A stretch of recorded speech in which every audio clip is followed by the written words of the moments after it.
Atkinson, Hannon, the Anfield rap. I've got a pen like this and I'm going to click it like Rob McCaffrey throughout. McCaffrey loved to click. I don't know why I've got this pen. In fact, I do know why I've got this pen. Jürgen Klopp just did his press conference and you wrote a little agenda, pulled that together for us, and he sort of dealt with a lot of this. So I was crossing stuff off as I was going. So you've put a Liverpool versus Chelsea team. Mignolet, please no. Yeah. And the answer is yes. Oh, the answer is emphatically yes from the big German.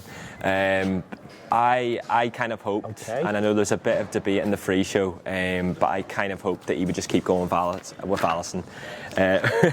On the Mignolet fella, yeah, the Mignolet fella will be back. Why did you ever think he was going to keep going with Alisson? I think I probably knew. I probably, it's like one of those things you just pretend it's not going to happen.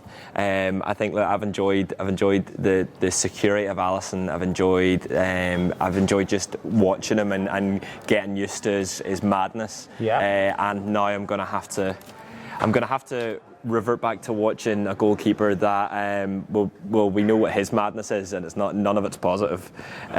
So yeah, I'm not really excited about that. He could have moved to Barcelona to be their second choice goalkeeper. If he'd have moved to Barcelona to be their second choice goalkeeper, he would have played in the Copa del Rey.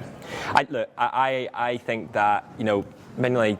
We've talked before about Mignolet as a second choice keeper, and Mignolet isn't a bad second choice keeper. I think that we've just got this lovely new keeper. It's like it's like having a toy for the last 3 or 4 years that like the odd time would break, and then you've got this new one, and then suddenly you have to go back to playing with the old one. I would rather just the new one every single game, and you know, Jürgen Klopp's someone that like values them as humans and values the idea of being fair to these players. Yeah. And he has. He said to Mignolet, look, you'll get these cup games. I think you get the rest. I think you get the FA Cup as well. Yeah. If he's going to play tomorrow night, then he probably does. So yeah, it's just one of them. I'm just going to have to trust the big German fella, because quite. But also, Alisson could pull a hamstring in training tomorrow, and this fella'd have to come in goal. And if it's been that you've not even got the domestic cup games, it's difficult for Klopp to look him in the eye and say, "We're respecting you as part of the squad." If he's going, "I've bombed you out completely, Simon, unlucky." Yeah, no, and me and Jürgen are right about this. No, and equally, look, like Alisson could get injured tomorrow, and then we're all going, well, why did he play him in the cups? Because that's our fourth choice trophy. So, let's be fair to the German fella. I don't know why I keep calling him that, but I'm going to keep calling it.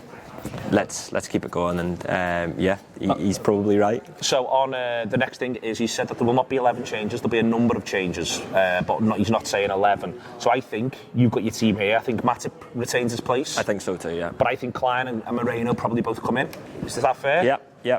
I think definitely the two fullbacks. I think, again, it goes back to the fact that, you know, Matip plays instead of Gomez at the weekend, and we're kind of questioning that, and he does really well. He scores a goal, and Klopp was right, and that's something that we've seen whenever players have come in. They've been up to it. So hopefully the same for Mignolet, hopefully the same for the two fullbacks, and then you've got him in red there. The big dog. The big dog's back. He's done 4 training sessions and the manager thinks he's ready. The big dog, one of the best defenders in the world, stepping back in for the mighty boys in red. The last time he played a game of competitive football was the World Cup final. 7 games before that, the previous game he played 7 games back. Before that was the Champions League final. He is the big dog, and Anfield is his yard. You've been waiting. I'm really looking forward to tomorrow night. You've been waiting all season to say that, haven't you? Look, I'm quite excited to see him back. It's mad that there's a high possibility that one of the best centre-backs in the world is only our 3rd best centre-back. Exactly, and Matip's our 4th best centre-back, and these lads started the 17-18 season in partnership together. That is the very essence of how you develop a squad, with young players, bringing them through in growth and spending 75 million on the coolest man on the planet. I'd say one of the coolest men on the planet. Well, you know, this John Gibbons, for instance. He shaved his head after the World Cup, and I was really excited about him coming back and being like this new, like slightly harder looking defender that's just missed out on the World Cup, and he's now back with his bald head, and he's ready to go, but he's grown it back, and that's disappointing. That's a real shame. It's a real shame, but it is worth remembering that the women do like him. The big dog. No, I can see that. I think he's a good looking fella. Yeah, the women do like like him. Yeah. So then in midfield, you've gone Henderson, Keita, Fabinho here. Do you not think he's going to start Milner? I'll be honest, I was just firing names down as quickly as possible. Okay, well, he's going to start Milner for me, and Milner will captain this team tomorrow. I think we definitely see Keita and Fabinho anyway. I think if we don't see Fabinho, then we might not see him. God knows when we next see him. I think this is where it begins for him, and I think that's the exciting thing. Like this is the first round for us in this cup, and we're getting to see loads of players that we haven't seen this season, like Lovren and Fabinho, and it's against one of the big sides in the league, and that's why I'm actually really excited about it. I can see why. Up front, we're going to see Sturridge, we're going to see Shaqiri. We'd be disappointed if we didn't. Oh my word! I just want to see the little Shaqiri fella. That's all I want to see in this game. There we are. Sturridge as well. I think Sturridge definitely deserves to start. I think my Wrigley senses are tingling. Yeah, tell you what, the thing is, like Sturridge and Shaqiri, we saw them in pre-season and the way they worked together and in tandem, and they lit up our pre-season pretty much, and I just wouldn't put it past them to do that again. So I'll put Sturridge here through the middle. What am I doing with Shaqiri? Am I putting him in there in the little diamonds with maybe someone like Origi up top, or do you think he'll go with one of Salah, Firmino and Mane? I think he's going one of Salah, Firmino and Mane. Which one? That's where I'm not sure. So I think that obviously Firmino doesn't start against PSG, so he's played less minutes than the other two. I don't know. I'm really not sure. I think he's going to start Mane, so we'll do this. So this is how it's working, this is how it's looking. So the manager, the German fella, you've got Simon Mignolet, you've got the big dog, you've got Matip, there's James Milner captain, there's Shaqiri, there's Mane, there's Sturridge. We're going to take a break and get you the clip from yesterday's pre-show, but that's just been Neil Atkinson's Art Attack. We have Chelsea this week. The front three get the duration. David, as we said before, pick me a team for Chelsea. With these lads, come on, the three of you. The first one, are you playing Mignolet? No. I don't see why. Why would you? No. I also think it's a good opportunity for Alisson to play potentially with a changed back four, to get to know Nathaniel Klein, to get to know Alberto Moreno. Would you both agree they would play? I would see some action maybe as well, because he's not seen much action. Well, there could be that as well. I mean, I would expect a fully changed back four, but not the goalkeeper. That's what I'm thinking. I'm seeing. You're not seeing Matip keep his place? Sorry, yes. From what you would say our regular five. So you think it'll be? But do you think he's going to start Mignolet or Alisson, David? You had sceptical face. Yeah, knowing what Jürgen Klopp is like, you can imagine him sort of wanting to throw Mignolet in for his game, and it is just the League Cup is the fourth priority this season, isn't it? Okay, but I think he owes him nothing. I think he owes him nothing. I think he can't kid Mignolet that he wants to do him a favour anymore. He was behind. Does he own the idea that if Alisson pulls a hamstring, you've had a game and you're all right? Because that'd be my rationale. My rationale wouldn't be I owe him anything. It's the idea of if I'm absolutely giving him nothing and then I'm suddenly going, need you here for 6 weeks. I just think it feels so token. I mean, in the history of keepers, you don't need to keep your second keeper fresh in that sense. I don't think. I also think I think Klopp wants to win this and go through. And I think there were hints of that in his selection at the weekend, and I think he'll go strong. I made a call over the weekend on social media, and I don't think I'll be as far wrong as people say. I think Gomez and Matip will line up together. I don't think Nat Phillips will come in. I think that'll be a move too many. Before we go back to me and Craig, a couple of things I want to mention. Read all over the land. If you go into the game tomorrow night, try and pick up a copy of it. Terrific fanzine. I've been leafing through it all the way through the morning. The absolute business. Fanzine culture matters. It's an important thing. It's an important part of who we are. So if you've been lapsing a bit lately, as we all do sometimes, read all over the land. Your Liverpool fanzine, £2. You hear it around the ground all the time. Other thing is, I received a copy of this today. I can't wait to read it. Daniel Gray's new book. We'll be speaking to Daniel. I don't know if it's out yet. This could just be advanced publicity. But his last one was an absolute belter. Black boots and football pinks. Can't wait to read that one. Let's get back over to it. Welcome back. Pre-show yesterday was brilliant. It's on the YouTube. You should be able to see it there if you want it.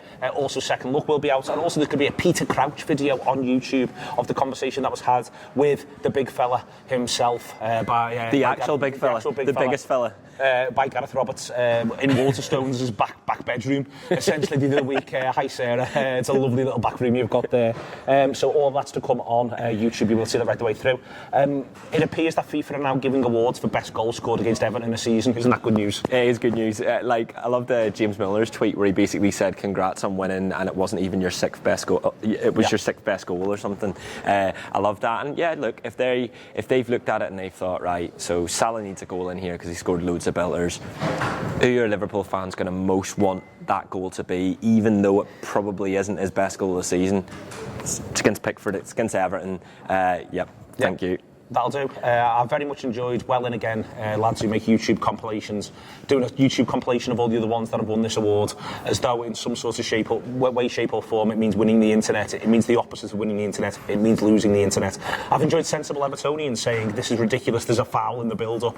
As though it's not an argument about a goal that was scored months ago. And in the same game when an Everton player dived to win a penalty, I then loved the Everton people saying, well, it didn't count for anything because you didn't win the game. Yeah, but lads, we finished ahead of Chelsea by 1 point. And that could be the point in question. Across the board, I can't believe genuinely such an awful event that felt quite so pointless for everyone apart from the footballers in question managed to boil this much piss. I know, yeah. I just like the idea that, like, even when Everton fans aren't expecting to be annoyed at something, it just happens for them. Like, fucking hell. Like, where's this come from? We didn't even know this was happening. It must be exhausting. They must have just been like, oh, come on, it's Monday night. There's not even a game on. There's not even a game. We got beat yesterday. Come on, lads. And there it is. Mo Salah looking resplendent, head to toe in black. The best part of it is looking at what the footy players are wearing and going, God, they're all handsome, aren't they? Because they are all handsome. Oh my word, I loved it. I actually put it down here somewhere. Like, it is. Looked lovely in his black suit, black shirt. All of them, I mean, they all look like, which is what they are, sort of elite athletes in their prime years. And you're sort of looking at them going, Christ almighty, I never look like that. Honestly, put me in a suit and I look like a Picasso painting. That's what I look like. And there they are, looking so phenomenal, each and every one of them. Zidane, like, in the background of shots, just like, oh, come on, Zinedine. No, yeah. Oh, Zinedine, yeah. So they're all doing bits in that, aren't they? Salah came third for best male player. What was great was the people who voted for Salah as their first choice. So you've got here the Egypt captain. Obviously, he's got. This is my favourite bit of all these. No. I'm going to go through the boring ones first. Bermuda, Bahrain, Sweden, Syria, Singapore, Palestine, Mongolia, Mauritania, Iran, Gibraltar. They all went for the man himself. Then I just love Bermuda. That's Bermuda splashed in. But then I love that Ranjar Klavan, Estonia's captain. Yep. Yeah, he's just I knew I could rely on him to continue to make me happy, even though he'd left the football club. Then big Virgil van Dijk himself voted for Mo Salah. But my favourite is Stephen Davis, which I would say is possibly the best achievement by the Northern Irish national side this calendar year. What do you think? What? yeah, probably. I was about to argue, but yeah, you're probably right. This calendar year, not ever, you know what I mean? But this calendar year's not been great for the boys, for the boys, and now they find themselves. They've helped Mo Salah. Stephen Davis, well in. If you watch, you probably don't. He probably doesn't. If you do, Stephen, do feel free to get in touch with Craig. There's nothing will make him happier. Things that we're doing. Yesterday's review show was The Absolute Business. The coach home will be out today. We've got a chat with the LFC Foundation as well. That's coming today. Both of them coming up really interesting. We did part of it on the weekend. You'll have heard that. Review was great. We just done the free show as well. And AFQ Football I've heard fantastic things about as well. In short, the content, £5 a month, is currently worth £5 a month. It's The Absolute Business at the minute. The Anfield app rocking and rolling. We are also going to be in the Keynes Brewery, which it says here is a lovely venue, is it? It is a lovely venue. Take my word for it. There we go. It is a lovely venue. 27th of October, before Liverpool play Cardiff City that day. We'll be going on stage at 12 and encouraging people to have a fantastic time and enjoy the Reds. To be honest with you, we're not quite sure what we're doing yet. We had a meeting about it the other day, and John suggested we put someone on stage, and I said, well, John, we don't know what we're doing yet. And he said, yeah, but it will involve some people. And I can guarantee that some people will be involved. So that's to come. 27th of October before Liverpool versus Cardiff. Tomorrow night, the League Cup. There's your team. We've got that boxed off for you, managed by the German Can I just say, I love how, like, on all the other shows that you're on, like, you've got, like, the tactics board, you've got, like, the lovely graphics that come up, but on Talking Reds we've got this, and also, like, we've got an egg timer here, and I reckon if I'd have turned this at the start of this segment, you'd have finished all of this by the time that was done. That might have to be what we do on Thursday. See you later.